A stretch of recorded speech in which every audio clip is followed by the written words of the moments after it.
Saudara-saudara sekalian sebangsaku yang tersayang, namaskar.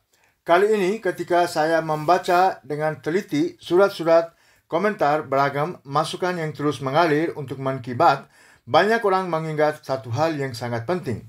Di MyGov, Aryan Sri Anuprau dari Kota Bengaluru, Deves dari Noida, Sujit dari Thane, semuanya berkata, Modi ji, kali ini adalah episode ke-75 dari acara Man Ki Baat. Ucapan selamat untuk itu. Saya mengucapkan terima kasih kepada Anda karena telah mengikuti acara Man Ki Baat dengan begitu teliti untuk tetap terhubung juga. Bagi saya, ini masalah kebanggaan besar, itu soal kegembiraan dari sisi saya. Tentu saja terima kasih buat Anda sekalian. Saya juga mengucapkan terima kasih kepada semua pendengar Man Ki Baat, karena perjalanan ini tidak akan mungkin terjadi tanpa dukungan Anda. Sepertinya, baru kemarin kita memulai perjalanan pemikiran dan gagasan ini. Kemudian pada tanggal 3 Oktober tahun 2014, itu adalah acara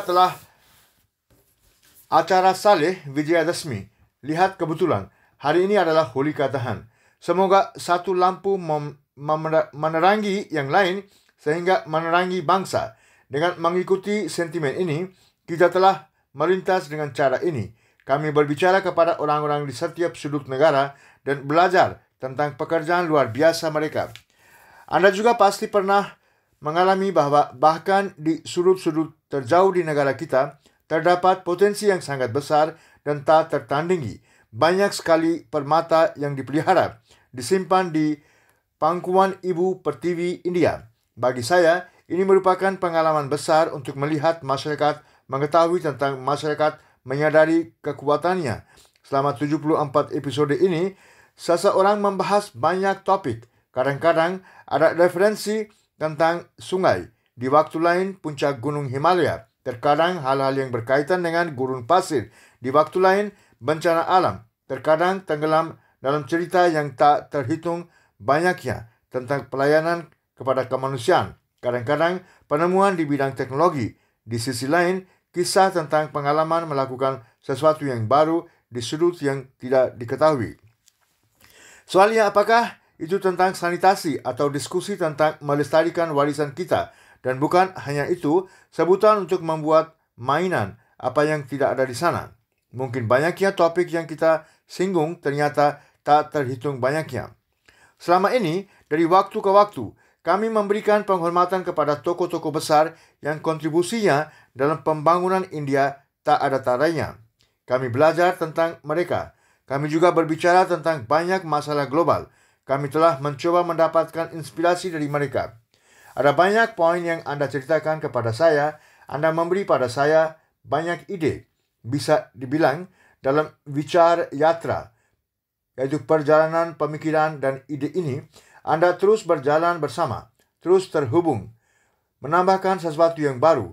Selama episode ke-75 ini, sejak awal, saya mengucapkan terima kasih yang tulus kepada setiap orang dan setiap pendengar acara Man Ki Baat yang telah berhasil memperkayainya dan tetap terhubung. Saudara-saudara sekalian, Anda lihat betapa besar kebetulan yang menyenangkan bahwa hari ini saya mendapat kesempatan untuk mengungkapkan Man Ki Baat saya episode ke-75. Bulan ini adalah bulan yang menandai dimulainya Amrit Mahotsav dari 75 tahun kemerdekaan. Amrit Mahotsav telah dimulai sejak Hari Dandi Yatra dan akan berlanjut hingga tanggal 15 Agustus tahun 2023. Program yang berhubungan dengan Amrit Mahotsav diadakan di seluruh negeri secara konsisten. Orang-orang berbagi informasi dan gambar program ini dari banyak tempat. Navin dari negara bahagian Jharkhand mengirimi pada saya pesan di Namo App bersama dengan beberapa gambar seperti itu. Dia telah menulis bahwa dia menonton program di Amrit Mahotsav dan memutuskan bahwa dia akan mengunjungi setidaknya 10 tempat yang berhubungan dengan perjuangan kemerdekaan. Nama pertama dalam daftarnya adalah nama tempat kelahiran Bhagwan Birsa Munda. Navin menulis bahwa dia akan menyebarkan cerita tentang pejuang kemerdekaan suku Jharkhand ke bahagian lain negara ini. Baik Navin, saya mengucapkan selamat atas pemikiran Anda. Saudara-saudara sekalian, baik itu cerita perjuangan seseorang pejuang kemerdekaan, baik itu sejarah suatu tempat atau cerita budaya apapun dari suatu negara, Anda dapat mengedepankannya selama Amrit Mahotsav. Anda bisa menjadi sarana untuk menghubungkan orang-orang sebangsa dengannya.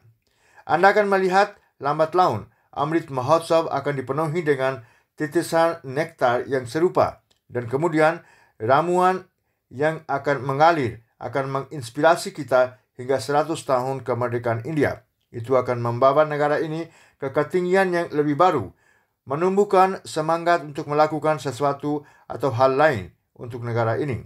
Dalam perjuangan kemerdekaan, para pejuang kita mengalami kesusahan yang tak terhitung banyaknya karena mereka menganggap pengorbanan demi negara sebagai tugas mereka.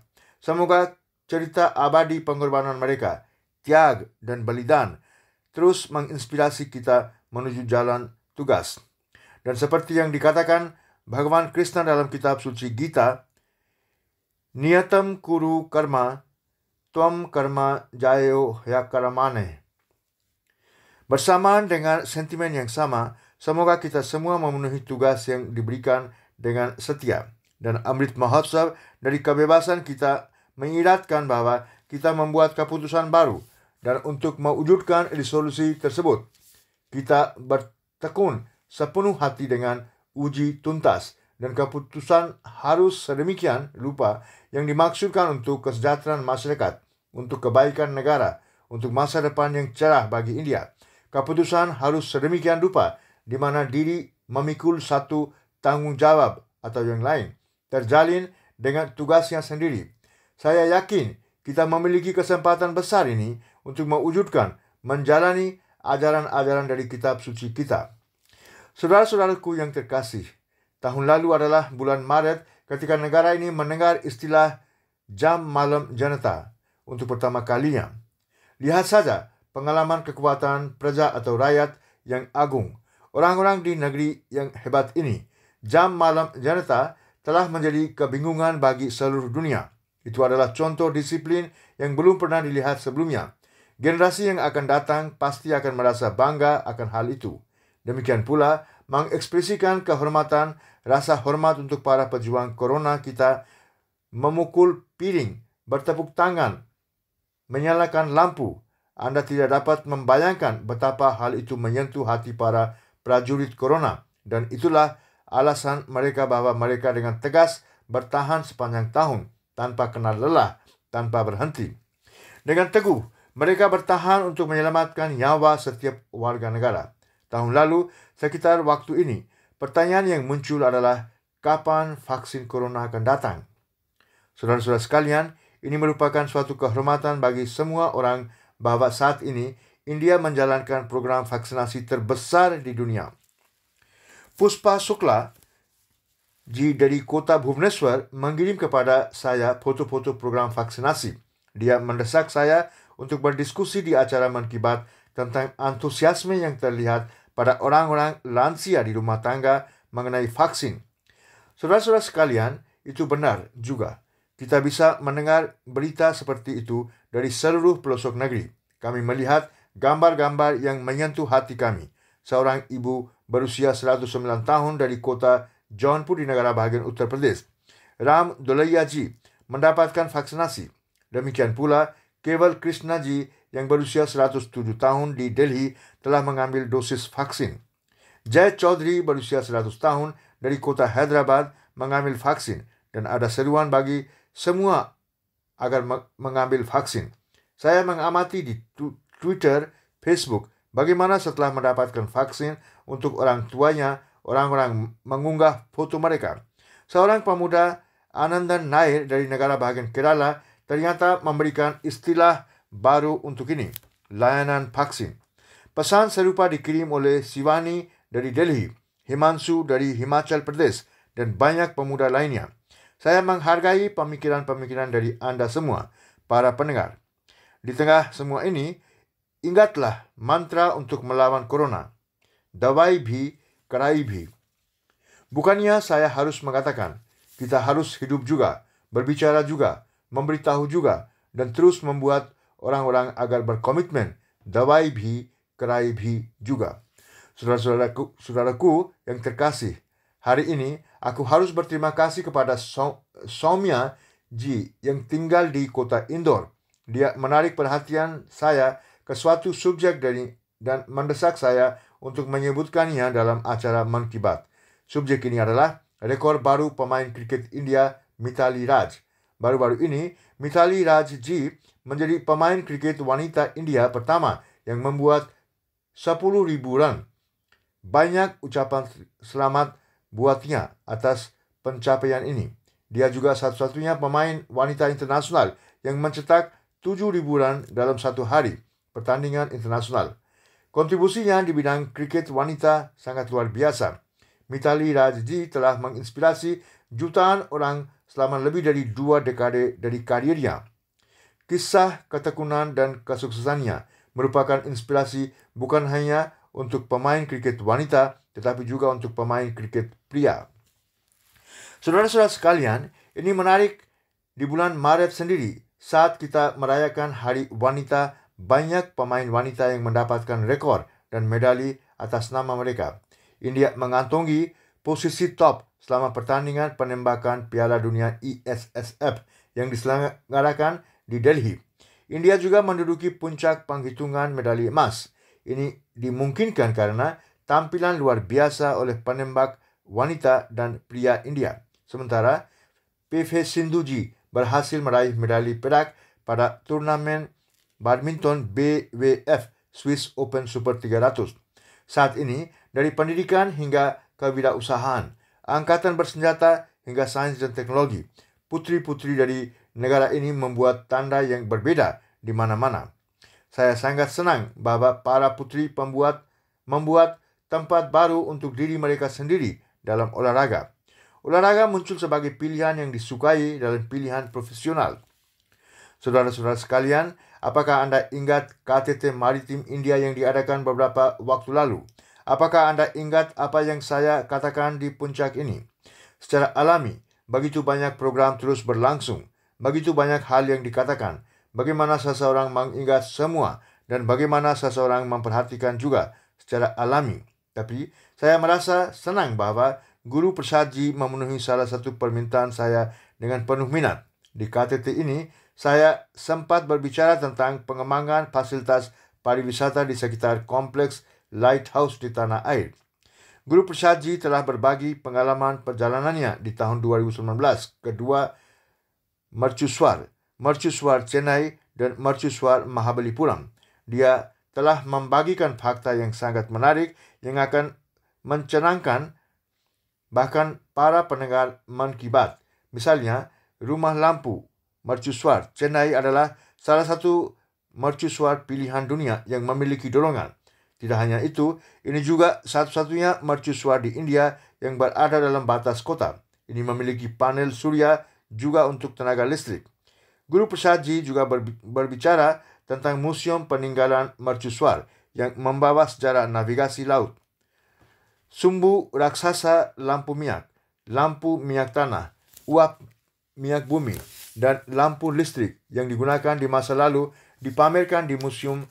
Guru Prasad Ji juga menulis secara rinci tentang mercusuar tertua India, yaitu Mercusuar Mahabalipuram. Dia mengatakan bahwa di samping mercusuar ini ada Candi Ulkaneswar yang dibangun ratusan tahun yang lalu oleh Raja Pallava Mahendravarman pertama. Saudara-saudara sekalian, saya telah berbicara tentang aspek pariwisata yang berbeda beberapa kali selama acara Man Ki Baat. Tetapi mercusuar ini unik dalam hal pariwisata. Karena struktur megahnya yang dimiliki oleh mercusuar selalu menjadi pusat daya tarik bagi orang-orang. Untuk mempromosikan pariwisata, 71 mercusuar telah diidentifikasi di India juga. Di semua mercusuar ini tergantung pada kapasitasnya. Museum, latar, teater amfi, yaitu amfiteater, teater terbuka, kafeteria, taman anak-anak, pondok ramah lingkungan, dan landscape akan dibangun. Omong-omong, saat kita berbicara tentang rumah lampu yaitu mercusuar, saya juga ingin memberitahu Anda tentang mercusuar yang unik. Mercusuar ini berada di sebuah tempat bernama Jinjhuwada di distrik Surendranagar di negara bahagian Gujarat. Tahukah Anda mengapa mercusuar ini istimewa? Ini istimewa karena sekarang pantai laut berjarak lebih dari 100 km dari tempat mercusuar ini berada. Anda juga akan menemukan batu-batu seperti itu di desa ini yang memberi tahu kami bahwa pasti ada pelabuhan yang sibuk dan giat di sini di masa lalu. Artinya, sebelumnya garis pantai sudah sampai ke Jinjhuwada, maju surut, mundur begitu jauh dari laut yang merupakan ciri khasnya. Bulan ini akan menjadi 10 tahun sejak bencana tsunami mengerikan yang melanda Jepang. Ribuan orang tewas akibat bencana tsunami ini. Tsunami serupa telah melanda India pada tahun 2004. Selama tsunami, kami kehilangan 14 karyawan kami yang bekerja di mercusuar kami. Mereka sedang bertugas di mercusuar di Kepulauan Andaman dan Nicobar dan negara bahagian Tamil Nadu. Saya memberi penghormatan kepada para penjaga kami itu yang bekerja keras dan sangat menghormati pekerjaannya.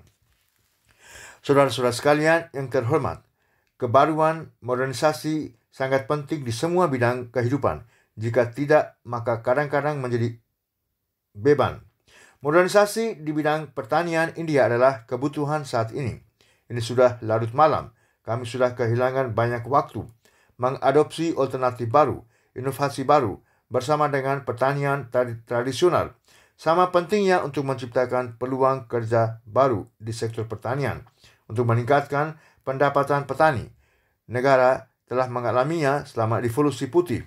Sekarang peternakan lebah muncul sebagai alternatif serupa. Peternakan lebah adalah menjadi dasar revolusi madu atau revolusi manis di negara ini.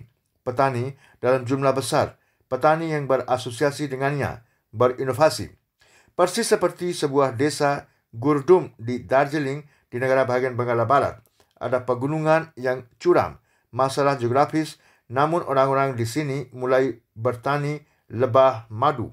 Dan saat ini ada permintaan yang cukup besar untuk madu yang dipanen di tempat ini.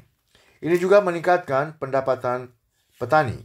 Madu organik alami di daerah Sundarban di negara bahagian Benggala Barat sangat diminati di negara kita maupun di dunia. Saya juga punya suatu pengalaman pribadi seperti itu di negara bahagian Gujarat. Sebuah acara diselenggarakan pada tahun 2016 di Banaskantha di negara bahagian Gujarat. Dalam program itu, saya sudah memberitahu orang-orang bahwa ada begitu banyak kemungkinan di sini. Kenapa tidak Banaskantha dan para petani di sini menulis babak baru revolusi manis? Anda pasti senang mengetahui bahwa dalam waktu sesingkat ini, Banaskantha menjadi pusat utama produksi madu. Saat ini, petani Banaskantha menghasilkan jutaan rupiah setiap tahun dari madu.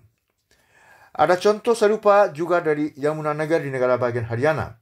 Di Yamunanagar, petani menghasilkan beberapa ratus ton madu setiap tahun, meningkatkan pendapatan mereka dengan bertani lebah. Hasil dari kerja keras para petani ini adalah produksi madu di dalam negeri terus meningkat dan setiap tahun hampir 125.000 ton diproduksi. Dan dari hasil ini, sejumlah besar madu juga diekspor ke luar negeri. Saudara-saudara sekalian, peternakan lebah madu tidak hanya menghasilkan pendapatan dari madu, tetapi lilin lebah juga merupakan sumber pendapatan yang sangat besar. Ada permintaan lilin lebah dalam segala hal, industri farmasi, makanan, tekstil, dan kosmetik. Negara kami saat ini mengimpor lilin lebah. Tetapi para petani kami sekarang dengan cepat mengubah situasi ini dengan cara berkontribusi dalam kampanye Atmanirbhar Bharat. Saat ini seluruh dunia melihat Ayurveda dan produk kesehatan alami. Dalam situasi seperti itu, permintaan madu meningkat lebih pesat. Saya berharap semakin banyak petani di negara kita untuk bergabung dalam pertanian lebah bersama dengan pertanian mereka. Ini akan meningkatkan pendapatan para petani juga dan akan membantu meningkatkan taraf penghidupan mereka. Saudara-saudara sekalian, sebangsaku yang terkasih, Hari Burung Gereja Sedunia dirayakan hanya beberapa hari yang lalu. Burung pipit yaitu burung goraya di suatu tempat disebut juga dengan cakali atau disebut juga chimney atau ghancirka. Sebelumnya, burung goloya akan ditemukan berkicau di batas dinding rumah kami atau pohon tetangga. Tapi sekarang orang-orang mengingat burung goloya dengan memberitahu bahwa terakhir kali mereka melihat burung goloya adalah bertahun-tahun yang lalu. Saat ini, kita dituntut untuk melakukan upaya penyelamatan. Seorang temanku yang berasal dari kota Banaras, Indrapal Singh Batra, telah memulai upaya baru ke arah ini, yang saya ingin menyampaikan hal ini kepada para pendengar melalui acara Man Ki Baat ini. Batraji mengubah rumahnya sendiri menjadi rumah bagi burung goloya. Dia membuat sarang kayu seperti itu di rumahnya, di mana burung goloya bisa tinggal dengan mudah. Saat ini, banyak rumah di Banaras yang mengikuti kampanye ini. Hal ini menyebabkan terciptanya lingkungan alam yang indah di rumah. Saya ingin itu untuk alam, lingkungan, hewan, burung, atau untuk siapapun, upaya kecil atau besar harus dilakukan oleh kami. Sama seperti itu, seorang teman Bijay Kumar Kabiji. Bijaji berasal dari Kendrapara di negara bahagian Orissa. Kendrapara berada di pesisir laut. Itu sebabnya banyak desa di distrik itu yang rentan terhadap bahaya pasang surut air laut dan angin topan. Ini juga kadang-kadang menyebabkan malapetaka. Bijaji merasa jika ada yang bisa menghentikan perusakan lingkungan ini, satu-satunya yang bisa menghentikannya itu hanya alam. Saat itulah Bijaji memulai misinya dari desa Barakot, dan selama 12 tahun saudara-saudara bekerja keras. Selama 12 tahun berikutnya, ia memelihara hutan bakau seluas 24 hektar di pinggiran desa menuju laut. Hari ini, hutan ini melindungi desa ini. Seorang insinyur Amresh Samantji melakukan pekerjaan serupa di distrik Paradip di negara bahagian Orissa. Amreshji telah menanam hutan mikro yang melindungi banyak desa saat ini. Saudara-saudara sekalian, dalam usaha-usaha seperti itu, jika kita melibatkan masyarakat, hasil yang bagus akan diperoleh. Misalnya, Marimuthu Yoganathan yang bekerja sebagai konduktor bus di kota Coimbatore di negara bahagian Tamil Nadu. Yoganathanji saat mengeluarkan tiket untuk penumpang busnya juga memberikan anakan gratis biaya. Dengan cara ini, Yoganathanji telah menanam pohon yang tak terhitung banyaknya. Yoganathanji telah menghabiskan sebagian besar gajinya untuk pekerjaan ini. Sekarang, setelah mendengarkan cerita ini, siapa sebagai warga negara yang tidak akan menghargai karya Marimuthu Yoganathanji? Saya dengan sepenuh hati mengucapkan selamat atas usahanya, atas karya inspiratifnya. Saudara-saudaraku yang terkasih, kita semua telah melihat, mendengar, dan menyebutkan kepada orang-orang lain tentang mengubah sampah menjadi kekayaan. Dengan cara yang sama, upaya untuk mengubah sampah menjadi nilai juga diupayakan. Salah satu contohnya adalah St. Teresa's College di kota Kochi di negara bahagian Kerala. Saya ingat pada tahun 2017, saya mengikuti program yang berpusat pada membaca buku di kampus perguruan tinggi tersebut. Mahasiswa di program perguruan tinggi ini juga membuat mainan yang dapat digunakan kembali dengan cara-cara yang sangat kreatif. Para mahasiswa ini mengubah pakaian lama, potongan kayu bekas, tas, dan kotak menjadi mainan. Beberapa siswa membuat teka-teki, sementara siswa-siswa lainnya membuat mobil atau membuat kereta api. Di sini, perhatian khusus diberikan untuk menjamin bahwa mainan tersebut aman dan ramah anak. Dan hal yang baik dari seluruh upaya ini adalah mainan ini diberikan kepada anak-anak Anganwadi untuk mereka mainkan. Saat ini, sementara India bergerak maju dalam pembuatan mainan, kampanye dari limbah ke nilai ini, eksperimen yang cerdik ini sangat berarti. Ada Profesor Srinivas Padkandlaji di Vijayawada di negara bahagian Andhra Pradesh. Dia melakukan pekerjaan yang sangat menarik. Dia telah menciptakan patung dari scrap logam mobil. Patung-patung besar yang dibuat olehnya ini telah dipasang di taman umum dan orang-orang menyaksikannya dengan sangat antusias. Ini adalah eksperimen inovatif dengan daur ulang sampah elektronik dan mobil. Saya sekali lagi memuji upaya Kochi dan Vijayawada dan berharap lebih banyak orang yang akan maju dalam upaya tersebut. Saudara-saudara sebangsaku yang terkasih, ketika orang India mengunjungi sudut manapun di dunia, mereka dengan bangga mengatakan bahwa mereka adalah orang India. Kami memiliki banyak hal yang bisa dibanggakan. Yoga kami, Ayurveda, filosofi, dan yang tidak, itu kita bicarakan dengan bangga. Kami juga bangga dengan bahasa, dialek, identitas, pakaian, makanan, dan minuman lokal kami. Kita harus mencapai yang baru. Untuk itulah hidup, tetapi pada saat yang sama, kita tidak harus kehilangan masa lalu kita. Kita harus bekerja sangat keras untuk memperkaya warisan budaya yang sangat besar di sekitar kita untuk diwariskan kepada generasi baru. Hari ini, Sikari Tisau yang tinggal di negara bagian Assam melakukannya dengan sangat rajin. Sikari Tisauji dari distrik Karbi Anglong telah mendokumentasikan bahasa Karbi selama 20 tahun terakhir. Dahulu kala, di era lain, Karbi, yaitu bahasa saudara-saudari suku Karbi, kini menghilang dari arus utama. Sriman Sikari Tisau memutuskan bahwa dia akan melindungi identitas mereka. Dan hari ini, usahanya telah menghasilkan dokumentasi dari banyak informasi tentang bahasa Karbi. Dia juga menerima penghargaan di banyak tempat atas usahanya dan juga menerima penghargaan.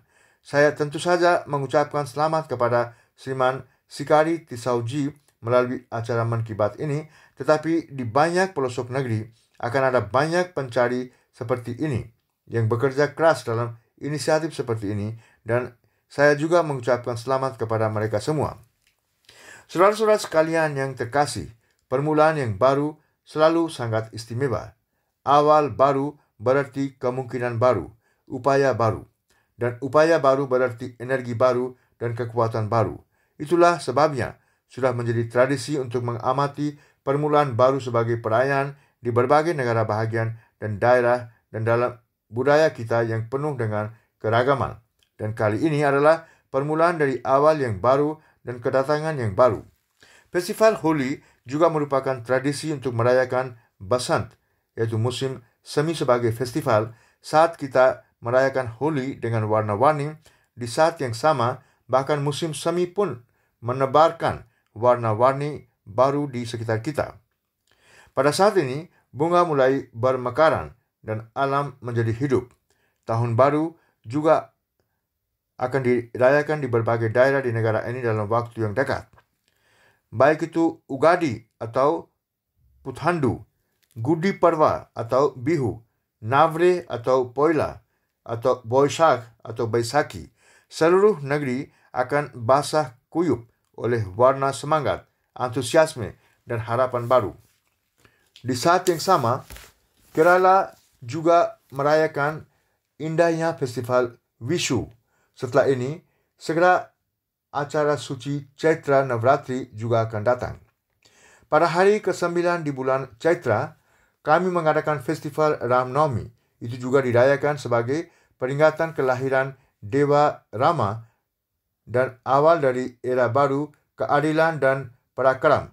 Keberanian, selama ini ada suasana pengabdian bersama dengan kemegahan yang mendekatkan orang, menghubungkan mereka dengan keluarga dan masyarakat, memperkuat hubungan timbal balik. Pada kesempatan festival ini, saya mengucapkan selamat kepada semua warga negara.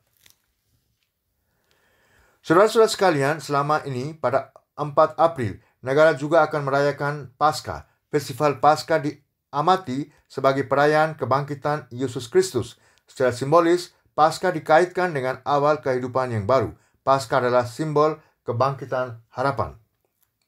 Pada kesempatan yang suci dan penuh keberuntungan ini, saya tidak hanya menyapa komunitas Kristen di India, tetapi juga umat Kristen di seluruh dunia. Saudara-saudara sebangsaku yang terkasih, hari ini di acara Menkibat, kami berbicara tentang Amrit Mahotsav dan tugas kami terhadap negara. Kami juga membahas festival dan perayaan lainnya. Sementara itu, festival lain akan tiba yang mengingatkan kita tentang hak dan kewajiban konstitusional kita. Itu adalah 14 April, ulang tahun kelahiran Dr. Babasaheb Ambedkarji. Kali ini, di Amrit Mahotsav, acara ini menjadi lebih istimewa. Saya yakin bahwa kita akan membuat ulang tahun kelahiran Babasaheb ini menjadi kenangan yang tak terlupakan dengan mengambil keputusan dari tugas kita dan dengan demikian memberikan penghormatan kepadanya. Dengan keyakinan ini, sekali lagi berharap yang terbaik untuk festival ini. Anda semua agar tetap bahagia, sehat, dan bersukacita. Dengan harapan ini, saya mengingatkan Anda, Dawai Bhi, Karai Bhi. Terima kasih banyak. Terima kasih banyak. Terima kasih banyak. Terima kasih banyak.